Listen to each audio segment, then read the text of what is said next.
ఇక్కడ దావీదు ఎవరిని అంటూ ఉన్నాడు? దైవపుత్రులారా. దైవపుత్రులు అంటే దాని అర్థం ఏంటండి?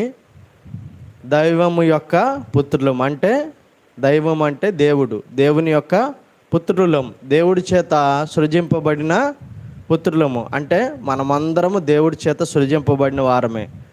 ఆ యొక్క ఆదికాండంలో చూస్తే గనక, ఆ యొక్క మొదటి అధ్యాయంలో, ఆదికాండం మొదటి అధ్యాయంలో దేవుడు ఏమంటూ వచ్చాడు చూస్తే గనక, ఒకసారి మొదటి అధ్యాయం ఆదికాండము 22వ వచనము.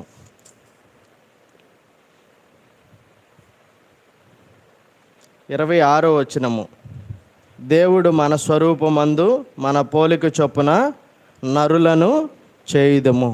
అంటే మనం ఎవరి స్వరూపము, ఎవరి పోలికలో నిర్మింపబడ్డాము? దేవుని యొక్క స్వరూపము, దేవుని పోలికలో నిర్మింపబడిన వారము, దేవుని చేత నిర్మింపబడిన వారము. కాబట్టి మనం ఎవరి పుత్రులమయ్యాము? దేవుని యొక్క పుత్రులమై ఉన్నాము. అయితే కీర్తనకారుడు అందుకే ఏమంటున్నాడు దావీదు? దైవపుత్రులారా యెహోవాను ఆరోపించుడి. ఈ యొక్క సమస్త సృష్టిలో దేవుడు సమస్తాన్ని నోటితో పలికి కలుగుగాక అని అన్నప్పుడు అన్నీ కలిగినవి. కాకపోతే ఒక్క మానవుణ్ణే దేవుడు ఏం చేస్తూ వచ్చాడు? తన యొక్క స్వహస్తాలతో ఆ యొక్క నేల మంటిలోంచి మట్టిని తీసుకొని దాన్ని తన స్వరూపమందు తన పోలికలో తయారు చేసుకొని దేవుడు ఏం చేస్తూ వచ్చాడు? నాసికారంధ్రంలో జీవవాయువుని ఊది నరుడు జీవించే ఆత్మగా దేవుడు తయారు చేస్తూ వచ్చాడు. అందును బట్టే మనము దైవపుత్రులము అవుతూ వచ్చాము. అందుకనే దైవపుత్రులారా యెహోవాను ఆరోపించుడి అని చెప్పి కీర్తనకారుడు చెప్తూ ఉన్నాడు. అంటే యెహోవాని మనము ఆయన్ని కొనియాడి కీర్తించవలసిన వారమై ఉంటూ ఉన్నాము. అక్కడే చూస్తే కనుక కీర్తనల గ్రంథం 89వ అధ్యాయంలో 6వ వచనం చూస్తే కనుక మనము అక్కడ కూడా కీర్తనకారుడు దాన్నే చెప్తూ ఉన్నాడు. 89వ కీర్తన 6వ వచనము. మింటను యెహోవాకు సాటి అయిన వాడెవడు? దైవపుత్రులలో యెహోవా వంటి వాడెవడు? నీవు నేను ఆయన యొక్క పుత్రులము అయినప్పటికీ ఆయనకి సాటి అయిన వాడు ఎవడూ లేడు. ఆయన చేత సృజింపబడిన వారమే మనము. మనము ఆయనకి ఇవ్వవలసిన మహిమను, మహాత్యాన్ని మనం ఇవ్వవలసిన వారమే ఉన్నామని కీర్తనకారుడు ఇక్కడ స్పష్టంగా తెలియజేస్తూ ఉన్నాడు. అట్లానే ప్రభావ మహాత్యములను యెహోవాకు ఆరోపించుడి. ఆయనకి చెందవలసిన ప్రభావాన్ని, ఆయనకి చెందవలసిన మహాత్యాన్ని మనము చెల్లింపవలసిన వారమే ఉన్నాము, ఆరోపించవలసిన వారమై ఉన్నాము. ఎందుకంటే ఆయన నాకు రావాల్సిన ఘనతను ఎవరికి నేను ఇవ్వను, నా మహిమను నేను ఎవరికి ఇవ్వను, నన్ను నేనే మహిమపరచుకుంటానని చెప్పి దేవుడు తెలియజేస్తూ వచ్చాడు. కాబట్టి దేవుణ్ణి మనము మహిమపరచవలసిన వారమే ఉన్నాము. ఎందుకంటే తన యొక్క స్వహస్తాలతో నిర్మింపచేసి ఈ దినాన నిన్ను నన్ను సజీవ రెక్కల్లో ఆయన భద్రపరిచి కాచి కాపాడినప్పుడు నీవు నేను దైవపుత్రులమైన మనము, దేవుని యొక్క బిడ్డలమైన మనము ఆయన్ని ఘనపరచవలసిన వారమే ఉన్నాము. అందుకని చెప్పి మలాకి గ్రంథంలో కూడా ఇలాగూ రాయబడుతూ వచ్చింది. చూడండి, ఆ యొక్క మలాకి గ్రంథంలో చూస్తే కనుక మొదటి అధ్యాయంలోనే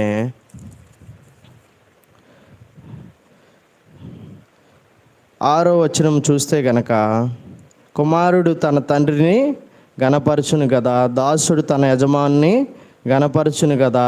నా నామమును నిర్లక్ష్యపెట్టు యాజకులారా, నేను తండ్రినైతే నాకు రావలసిన ఘనత ఏమైను? దేవుడు అడుగుతూ ఉన్నాడు. ఇక్కడ ఏమని అడుగుతూ ఉన్నాడు? కుమారుడు తన తండ్రిని గణపరుస్తాడు కదా. నిజమే, ఈ లోకంలో ఉన్న కుమారులు ఏం చేస్తూ ఉంటారు?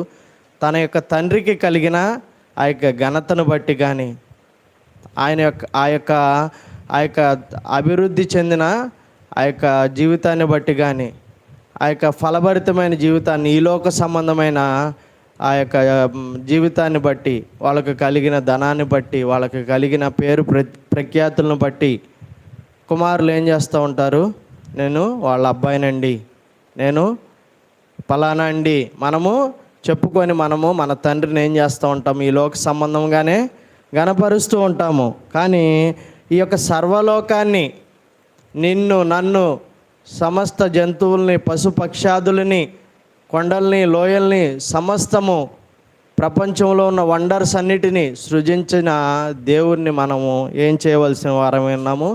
అంతకంటే ఎక్కువగా ఘనపరచవలసిన వారమై ఉన్నాము. నా గొంతులో ఆయన ప్రాణం పెట్టాడు. నిన్ను నన్ను ఒక అద్భుతమైన ఆయన నన్ను కలుగజేసిన విధము చూడగా నాకు భయమును ఆశ్చర్యమును కలుగజేస్తూ ఉంది అనేసి కీర్తనకారుడైన దావీదు తెలియజేస్తూ వచ్చాడు. మరి అంత భయము ఆశ్చర్యము కలుగజేస్తూ ఉన్నప్పుడు ఇంత సమస్త సృష్టిని సృజించిన దేవుణ్ణి మనము ఎలాగూ మహింపరచవలసిన వారమే ఉన్నాము. అందుకే కీర్తనకారుడు ఇక్కడ మలాకీ గ్రంథంలో 6వ అధ్యాయంలో ఏమని చెప్తూ ఉన్నాడు? కుమారుడు తన తండ్రిని గణపరచును కదా, దాసుడు తన యజమాని గణపరచును కదా. నా నామమును నిర్లక్ష్య పెట్టు యాజకులారా. నీవు నేను ఏం చేయాలండి? ఆయన యొక్క నామాన్ని నిర్లక్ష్య పెట్టే వారముగా ఉండకూడదు. అట్లానే నేను తండ్రిని అయితే నాకు రావాల్సిన ఘనత ఏమాయనని చెప్పి దేవుడు ఇక్కడ అడుగుతూ ఉన్నాడు. నేను యజమానుని అయితే నాకు భయపడేవాడు ఎక్కడున్నాడు అని సైన్యములకు అధిపతి యెహోవా మిమ్మల్ని అడుగుతూ ఉన్నాడు ఈ దినాన. కాబట్టి నీవు నేను ఏం చేయవలసిన వారమే ఉన్నామండి? యొక్క యెహోవాను ఘనపరచవలసిన వారమే ఉన్నాము. దైవపుత్రులారా, యెహోవాకు ఆరోపించుడి, ప్రభావ మహాత్యములను యెహోవాకు ఆరోపించుడి. యెహోవా నామమునకు చెందవలసిన ప్రభావమును ఆయనకు ఆరోపించుడి. అందుకే అక్కడ ఆయనకు చెందవలసిన దాన్ని మీరు ఇవ్వాలని చెప్పి మలాకీ గ్రంథం 1వ అధ్యాయంలో అక్కడ తెలియజేస్తూ వచ్చాడు మలాకీ ప్రవక్త.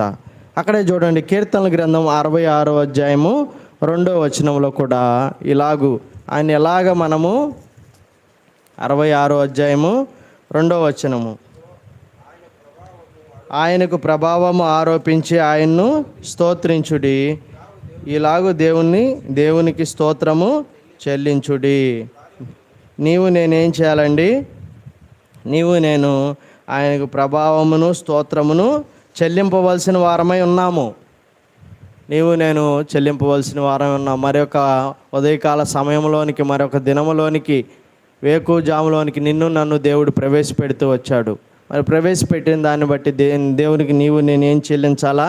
స్తోత్రమును చెల్లించాలా. ఆయన యొక్క ప్రభావ మహాత్యమును మనము కొనియాడి ఆయన్ని ప్రభావమును ఆరోపించి ఆయన్ని స్తోత్రించవలసిన వారమై ఉంటూ ఉన్నాము. అక్కడే కీర్తనల గ్రంథం 29వ అధ్యాయంలో 3వ వచనం చూస్తే కనుక, 2వ వచనంలో 2వ భాగం చూస్తే కనుక, ప్రతిష్ఠితములగు ఆభరణములు ధరించుకొని ఆయన ఎదుట సాగిలపడాల. నీవు నేను ఎట్లాంటి ఆభరణాలు ధరించుకోవాలంట?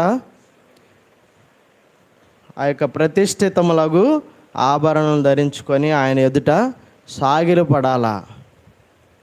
ఏంటి ఆ ప్రతిష్ఠితమైన ఆభరణాలంటే? చూడండి, 1 పేతురు రాసిన పత్రిక 3వ అధ్యాయము 4వ వచనము.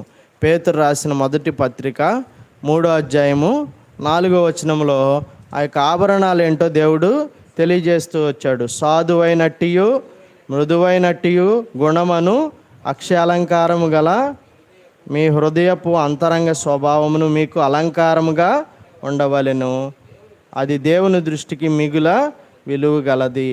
ఈ యొక్క ఉదయకాల సమయంలో దేవుడు ఏ ఒక్క అలంకారాలు నువ్వు కలిగి ఉండాలి, ఎటువంటి అలంకారాలని మనం ధరించుకున్న వారమే ఉండాలి అనేసి దేవుడు ఇక్కడ స్పష్టంగా తెలియజేస్తూ ఉన్నాడు. అలంకారాలని మనము ప్రతిష్ఠితములకు అలంకారాలను మనం ధరించుకున్న వారంగా ఉండాలని కీర్తనకారుడు ద్వారా దేవుడు తెలియజేస్తూ ఉన్నాడు. మరి ఆ అలంకారాలు ఏంటంటే ఇక్కడ పేతురు పత్రికలో ఇక్కడ తెలియజేస్తూ ఉన్నాడు. సాధువైనట్టు మొట్టమొదటి అలంకారం ఏంటండి? సాధువైనట్టు అలంకారం. ఈ యొక్క ఉదయకాల సమయంలో దేవుడు చెప్తూ ఉన్నాడు, నీవు నేను ఎట్లా ఉండాలంట? సాధువైనట్టు. మన యొక్క మాటలు ఎట్లా ఉండాలా? మన యొక్క స్వభావం ఎట్లా ఉండాలి? ఇతరులకి హాని చేసే స్వభావంగా ఉండకూడదు. మన యొక్క మాటలు కఠినముగా ఉండకూడదు. నిజమే, నీవు నేను తప్పిపోయే వారంగా ఉంటూ ఉంటాము. ప్రతి దినంలో మన యొక్క మాట, మన యొక్క చూపు, తలంపులు ఏదో ఒక దాంట్లో మనము తప్పిపోయే వారంగా, ఒక చిన్న మిస్టేక్ అయినా చేసే వారంగా ఉంటూ ఉంటాం. అందుకనే యోహాన్ రాసిన 1 పత్రికలో 1వ అధ్యాయంలో అక్కడ దేవుడు చెప్తూ ఉంటాడు. 6, 7, 8, 9 వచనాల్లో దేవుడు చెప్తూ ఉన్నాడు. ఏమని చెప్తూ ఉన్నాడు చూడండి. 8వ వచనము, మనం పాపం లేని వారమని చెప్పుకొని ఎడల మనల్ని మనమే మోసపుచ్చుకొందుము, మరియు మనలో సత్యం ఉండదు. మన జీవితంలో ప్రతిదినము ఏదో ఒక దాంట్లో మనము చిన్న మిస్టేక్ అయినా మనము కలిగి ఉంటాము. అయితే దేవుడు ఇక్కడ ఏం చెప్తూ ఉన్నాడంటే, మనము ఈ దినములో దేవుడు మనతో ఈ విధంగా తెలియజేస్తూ ఉన్నాడు. మనం ఎటువంటి స్వభావం కలిగి ఉండాలనేది దేవుడు మనతో చెప్తూ ఉన్నాడు. ఏమనంటే, సాధువైనట్టు మృదువైనట్టు గుణమను అలంకారము గల మీ యొక్క అక్షయ అలంకారం గల మీ హృదయపు అంతరంగ స్వభావం మీకు అలంకారముగా ఉండవలెను. సాధువుగా ఉండాలి. మనం ఇతరులతో, ఈ లోకంలో ఉన్న వారందరితో, మన యొక్క స్నేహితులతో, మన యొక్క కొలీగ్స్తో, వర్క్ చేసే ప్రదేశంలో అందరితో మనము సాధువుగా ఉండాలా. మృదువైనట్టు, మన యొక్క మాటలు ఎట్లా ఉండాలా? మృదువైన మాటలుగా ఉండాలా. మృదువైనట్టు గుణమను అక్షయ అలంకారాలు అంటే అవి అన్నప్పటికీ అవి కలిగి ఉండవలసినవి, క్షయమయ్యేవి కాదు. ఎల్లప్పటికీ నిలిచి ఉండవలసినవి, నిలిచి ఉండేవి వంటి అలంకారాలు మనము కలిగి ఉండాలని చెప్పేసి, మీరు స్వభావం మీకు అలంకారంగా ఉండాలి. అది ఎవరి దృష్టికి విలువ గలదంట? ఈ లోకంలో ఉన్న అధికారుల దృష్టిగా, నీ పైన ఉన్న యజమానుల దృష్టిగా? అట్లా కాదు. అది మన యొక్క అందరికంటే ఆ యొక్క సర్వాధికారి అయిన దేవుడి దృష్టికి ఎట్లా ఉంటుందంట? విలువ కలిగి ఉంటుంది. ఆ యొక్క సర్వాధికారి అయిన దేవుడి దృష్టికి అది ఎట్లా ఉంటుంది? విలువైనదిగా ఉంటుంది. కాబట్టి నీవు నేను ఆ యొక్క దేవుని దృష్టిగా, ఈ లోకంలో ఉన్న మనుషుల దృష్టి కంటే మనము దేవుని దృష్టికి మనం విలువ కలిగిన వారంగా జీవించవలసిన వారమై ఉన్నాము. మనుషులకి మన యొక్క పై స్వభావమే, పై స్వరూపమే తెలుస్తుంది, కానీ దేవుడికి ఆయనకేం తెలుస్తుందండి? ఆయన మనుషుని యొక్క ఆంతర్యమును ఎరిగినవాడు. మన యొక్క ఆంతర్యం ఎట్లా ఉండాలా? సాధువైనట్టుగా, మృదువైనట్టుగా, అటువంటి అక్షయ అలంకారాలు నీవు నేను ధరించుకోవాల్సిన వారమే ఉన్నామని యొక్క ఉదయకాల సమయంలో దేవుడు నీకు నాకు తెలియజేస్తూ ఉన్నాడు. అది మన యొక్క దేవుని దృష్టికి మిగిలి విలువ గలది. నీవు నేను విలువ కలిగిన వారముగా, ఆ యొక్క మిక్కిలి విలువ కలిగిన వారంగా జీవించాలని దేవుడు ఇక్కడ కోరుకుంటూ ఉన్నాడు. అక్కడే చూడండి, కీర్తన గ్రంథం 29వ అధ్యాయంలో ఆ యొక్క 29వ అధ్యాయం 3వ వచనము మనం చదువుకుందామండి. యెహోవా స్వరము జలముల మీద వినబడుచున్నది, మహిమగల దేవుడు ఉరుము వలె గర్జించుచున్నాడు, మహాజలం మీద యెహోవా సంచరించుచున్నాడు. నీవు నేను జలం మీద నడవగలుగుతామండి? నీవు నేను జలం మీద నడవగలిగిన శక్తి మనకుందా? లేదు. దేవుడు ఏం చేస్తూ వచ్చాడు? ఆ యొక్క సువార్తల్లో చూసినట్లయితే దేవుడు ఉదయకాలమునే వేకువనే లేచి ఆయన ఏం చేస్తూ ఉన్నాడు? ఆ యొక్క గల్లయ సముద్రం మీద ఏం చేస్తూ వచ్చాడు? దేవుడు నడుచుకుంటూ వచ్చాడు. పేతురు ఏం చేస్తూ వచ్చాడు? పేతురు శిష్యులు, మిగతా వాళ్ళందరూ భయపడిపోతూ వచ్చారు. భూతము దెయ్యమని వాళ్ళు బెదిరిపోతూ వచ్చాడు. అయితే దేవుడు వాళ్ళని ఏం చేస్తూ వచ్చాడు? ధైర్యపరుస్తూ వచ్చాడు. అయితే పేతురు అడుగుతాడు, దేవా నేను కూడా నడిచే శక్తి నాకు ఇవ్వంటే, దేవుడు నువ్వు నడువు అని చెప్తే పేతురు నడవడానికి ప్రయత్నం చేస్తాడు. కానీ ఈ లోకం వైపే చూసి మరలా సాగుతాడు. అట్లాగే మనము ఈ యొక్క లోకం వైపు చూడకుండా క్రీస్తు వైపే చూస్తే కనుక నీవు నేను ఆ యొక్క జలాల మీద అందుకే నీవు నడిచావు అల్లపైన, నన్ను నడిపించుమో యేసు ప్రభువా అని చెప్పి ఒక మంచి పాట కూడా ఉంది. కాబట్టి నీవు నేను ఆ యొక్క దేవుడు ఎట్లాంటి వాడంట? మహాజలముల మీద యెహోవా సంచరించుచున్నాడు. మన దేవుడు అంత గొప్పవాడు. నీవు నేను ఆ జలాల మీద సంచరించాలంటే ఒక షిప్ కొనుక్కోవాలా, షిప్ మీద మనం ప్రయాణించాలి. కానీ మన దేవునికి అవేమీ అవసరం లేదు. ఆ యొక్క నీటి మీద దేవుడు, అలల మీద దేవుడు నడిచి వస్తూ వచ్చాడు. అట్లానే అలల్ని దేవుడు ఏం చేస్తూ వచ్చాడు? గర్జిస్తూ వచ్చాడు. ఊరుకోండి నెమ్మలించమని దేవుడు గర్జించినప్పుడు ఆ అలలు ఏం చేస్తూ వచ్చినవి? అవి ఆ అలలు ఆయన యొక్క స్వరానికి, దేవుని యొక్క స్వరానికి లోబడుతూ వచ్చినవి. అట్లానే మహిమ గల దేవుడు ఉరుము వలె గర్జించుచున్నాడు. అట్లానే యెహోవా స్వరము జలముల మీద వినబడుచున్నది. సమస్తము ఆయన యొక్క స్వరము సమస్త సృష్టిలో వినబడుచున్నది. కాబట్టి నీవు నేను ఆయన యొక్క స్వరాన్ని వినవలసిన వారముగా, వినే మంచి లక్షణము కలిగిన వారంగా ఉండవలసిన వారమే ఉన్నాము. ఎట్లా వినబడుతుంది ఆయన యొక్క స్వరం అంటే, అనేకులు ఈ యొక్క దినాల్లో అనేకులు సువార్తను ప్రకటిస్తూ వస్తూ ఉన్నారు. అనేకులు ఆయన గూర్చిన గొప్ప రక్షణ సువార్త, క్రీస్తుని గూర్చిన సువార్తను ప్రకటిస్తూ ఉన్నారు. అనేక విధాలుగా ఆయన యొక్క స్వరము ఈ లోకంలో వినబడుచు ఉన్నది. డిఫరెంట్ మీడియా ద్వారా వినబడుచుంది, గొప్ప దైవ సేవకుల ద్వారా వినబడుచుంది. మనకు సియోను ద్వారా కూడా దేవుని యొక్క స్వరము వినబడుచు ఉన్నది. అలానే దేవుడు తన యొక్క దర్శనాల ద్వారా, తన యొక్క కళల ద్వారా ఆయన యొక్క స్వరాన్ని వినిపింపజేస్తూ ఉన్నాడు. అట్లానే ఆయన యొక్క వాక్యము ద్వారా కూడా దేవుడు దినదినము ఆయన యొక్క స్వరాన్ని ఏం చేస్తూ ఉన్నాడు, వినిపింపజేస్తూ ఉన్నాడు. కాబట్టి నీవు నేను ఆయన యొక్క స్వరాన్ని వినగలిగిన ఆ యొక్క అనుభవంలోనికి మనము ఈ దినాన రావాల్సిన వారమే ఉన్నాము. ఆయన యొక్క స్వరమును మనం వింటే మనకెంతో అది మేలు. అట్లానే చూస్తే కనుక 7వ వచనం చూడండి. యెహోవా స్వరము అగ్నిజ్వాలను ప్రజ్వలింపజేయుచున్నది. యెహోవా స్వరము అరణ్యమును కదిలించును. యెహోవా కాదేశు అరణ్యమును కదిలించును. యెహోవా యొక్క స్వరము, ఆయన యొక్క స్వరము యొక్క పొటెన్షియాలిటీ అంటే ఆయన యొక్క స్వరము యొక్క శక్తి ఏంటనేది ఇక్కడ మనకి పరచబడుతూ వచ్చింది. ఇక్కడ యెహోవా యొక్క స్వరం అంట అగ్ని జ్వాలల్ని ప్రజ్వలింపజేస్తుందంట.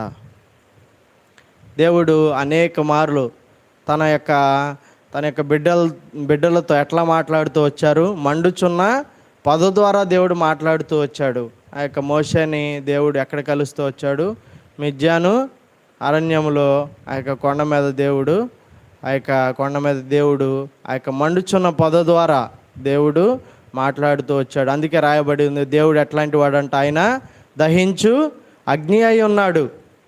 నిన్ను నన్ను దేవుడు ఆ యొక్క అగ్నిలాగా దహించాలని అంటే ఆయనలో మనం ఎట్లా ఉండాలా, దహించబడే అగ్నిలాగా ఉండాలా. ఆయన కొరకు అగ్నిలాగా మనం జీవించాలని దేవుడు కోరుకుంటూ ఉన్నాడు. ఆయన స్వరము అగ్ని జ్వాలల్ని ప్రజ్వలింపజేయుచున్నది. యెహోవా స్వరము ఏం చేస్తుందంట, అరణ్యమును కదిలించును. యెహోవా కాదేశు అరణ్యమును కదిలించును. ఆయన యొక్క స్వరము యొక్క శక్తి ఇక్కడ కీర్తనాకారుడైన దావీదు తెలియజేస్తూ వచ్చాడు. ఆయన యొక్క స్వరం అంటే అరణ్యాన్ని కదిలింపజేస్తుందంట. నీవు నేను ఒక వాహనాన్ని కదిలించాలంటే దాంట్లో అది ఇంజిన్ స్టార్ట్ అవ్వకుండా, దాంట్లో డీజిల్ ఆర్ పెట్రోల్ లేకుండా మనం కదిలించగలుగుతామండి? కదిలించలేము, మన వల్ల కాదు. ఒక నలుగురు సహాయం కావాలా. నీ శక్తి నా శక్తి అంతవరకే.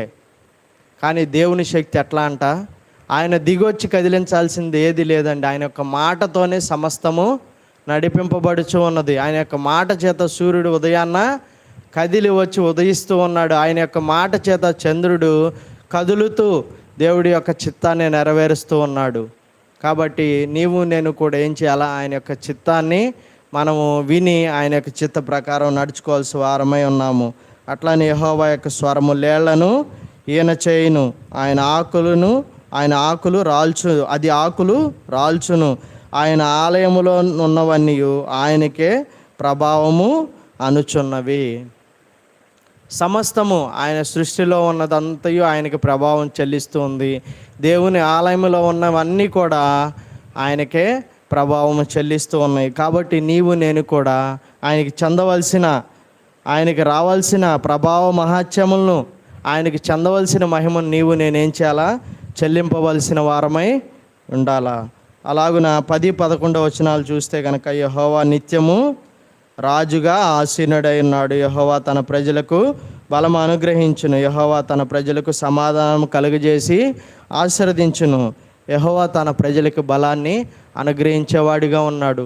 ఈ దినాన నీవు నేను బలహీనమై ఉన్నామా, ఆరోగ్య స్థితిలో బలహీనంగా ఉన్నామా, ఆత్మీయ స్థితిలో బలహీనంగా ఉన్నామా, లేకపోతే ఈ లోకంలో ఉన్న శ్రమలను బట్టి శోధనలను బట్టి బలహీనమైపోయామా? దేవుడు నిన్ను నన్ను ఈ దినాన ఉదయకాల సమయంలో దర్శించి ఇలాగూ తెలియజేస్తూ ఉన్నాడు.